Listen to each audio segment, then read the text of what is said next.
Welcome back to Behind the Hero. Tonight's heroes are the duo who recently restored peace and order to our galaxy, Ratchet and Clank. The first Ratchet and Clank got so much love and high praise that before it even officially released, a sequel was already planned and pushed forward into development whilst the first game was still getting a few bugs ironed out before launch. Insomniac's idea with the sequel was to just go big. They wanted spherical planetoids, they wanted space battles, and they wanted to implement some form of RPG mechanics to keep players hooked. They didn't want to retread the same beats of other 3D platformers. Ratchet and Clank was becoming so much more. So gentlemen, tell us about your latest incredible adventures. Well, as you can imagine, we've been pretty busy. After Drek's defeat, there were parades, press conferences, fancy dress balls. And the wiener roast at Al's. Oh yeah, that. And then things started to slow down a bit. After that, there was the grand opening at Groovy Lube. Right. I think that was last week. 6 months ago. We're still pretty busy, but in a more, domestic sense. Yesterday, I flushed out my radiator core. I guess no one needs a hero right now. Releasing a year after the first in 2003, we revisit Ratchet and his sidekick Clank, who have since become celebrities after saving multiple planets from Chairman Drek in the previous game. Unfortunately for them, there's not been any other bad guys around lately, so they're kind of stuck with nothing to do with their celebrity fame.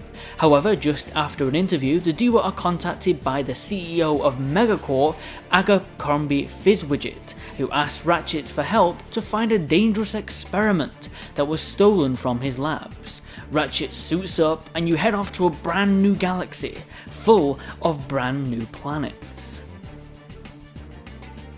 Ratchet and Clank 2 plays like the original. You travel through these stunning, expansive levels, following your map as a guide, and you collect thousands of the addictive bolts to buy new weapons at Gadgetron vendors. You've got your Clank buddy to occasionally switch to, in which he takes a different route around the level and controls these little bots. And Ratchet comes back with his selection of gadgets such as his swing shot, grind boots, and dynamo lockpicker. Ratchet and Clank 2 has a larger selection of weapons this time around. I personally wouldn't say that they are the best selection of weapons in the Ratchet and Clank series. The majority are explosives or altered versions of weapons from the first game, like the chicken morph array is now the sheepinator. However, the enemy designs and the newly implemented strafing ability that Ratchet has makes the guns much more enjoyable to use than in the original, and I saw myself opting to use the wrench so much less. If you liked the first game weapons, they are available in the Gadgetron vendors and at no extra cost if you have your Ratchet and Clank 1 save file, which was a neat inclusion for those who've invested in the series previously, and I love it when games do that. So next time you're in the market for some legally ambiguous refashioning, remember the name. Slim Cognitos. The only inspections we pass are yours. As soon as you start the second game up, you'll notice how differently Ratchet feels to play. In addition to the strafing that I mentioned earlier, which gives you more control over who and what you're shooting without the camera getting in the way of that, Ratchet also has some finer improvements, such as the time for him to get to full running speed is shorter, he stops quicker, and when accessing your weapon wheel, the game pauses in the background. Little details like these go a long way, and 2 just feels an instant step up from its predecessor. The levels in 2 have so much more grandeur. The first level oozes with that action movie flair. You've got a new spacesuit, you've got deadly robots, and you're battling on top of a moving ship. The set pieces are dialed up to 11, levels were enlarged to have bigger shooting battles, more enemies and larger spaces to explore, and it all adds to the second game's higher stakes than the first. What also saw added were a series of new minigames, in which you can win more bolts by completing them. You've got space battles, hoverbike races, giant clank brawls, and the iconic gladiatorial arena fights. While many of these are fun, they are pretty shallow, especially the space battles, and the Clank fights are just forgettable. Playing them over and over for bolts does become the side of 2 that's most tiresome. The arena battles though were a ton of fun, and it shows as they would eventually get an entire game dedicated to them.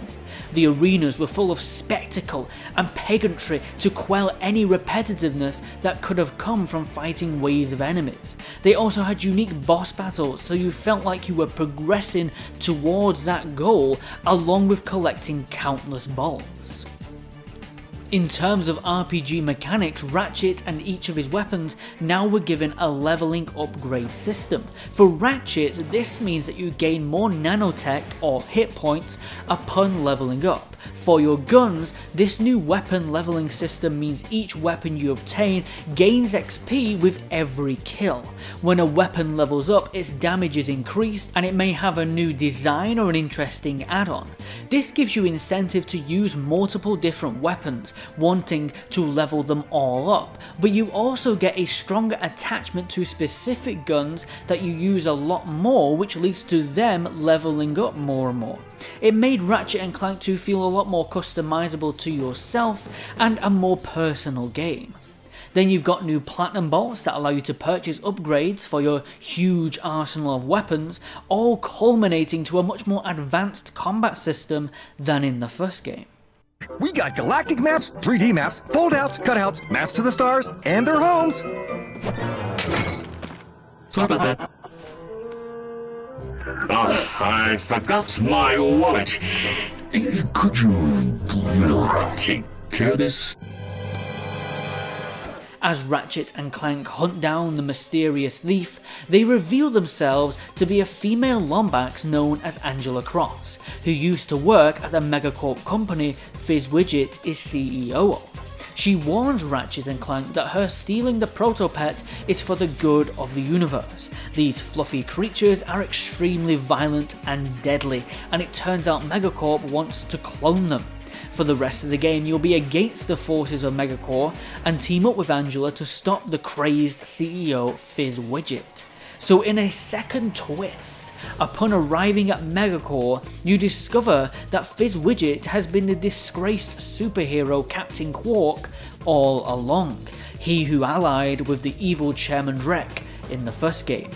Quark planned to use the Protopets as scapegoats before swooping in and rescuing the universe from them as an effort to restore his title. Fortunately for the rest of us, his plan goes awry. After stopping Quark's plans and saving the day, you have the option to return to before defeating the final boss to complete remaining side objectives. You'll also unlock Challenge Mode, basically a new game plus. Challenge Mode allows you to keep your weapons with the option to purchase mega versions of them, which are then upgradable to ultra weapons, and this certainly added more replay value. Ultimately, Ratchet and Clank 2 is a classic video game sequel that improves upon its predecessor and expands the original, but 2 took this premise into space, not only perfecting the original, but including many new elements that formed an exciting, rewarding, and personal shooter platformer hybrid. Its arsenal of weapons feels full of overly expensive retreads of weapons from the previous game, many whose attack power kind of becomes irrelevant in the latter half of the game, making you gravitate to a select few weapons. Its difficulty also felt inexcusably pumped up close towards the end of the game, and its side activities, notably the space battles and Clank brawls, were in need of an improvement.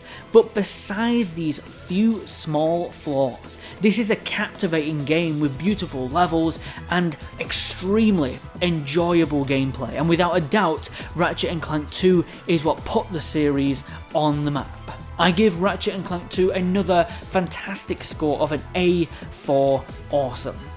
Ratchet & Clank 2 was a critical success for Insomniac, so with a third game in the works, the team would need to up their arsenal if they wanted to top this one. Next time we'll see if they did when we cover Ratchet & Clank 3. All right, fellas, nice and tight now. So you tested this, right? Oh, wait, that's why I'm here. Oh, one more thing.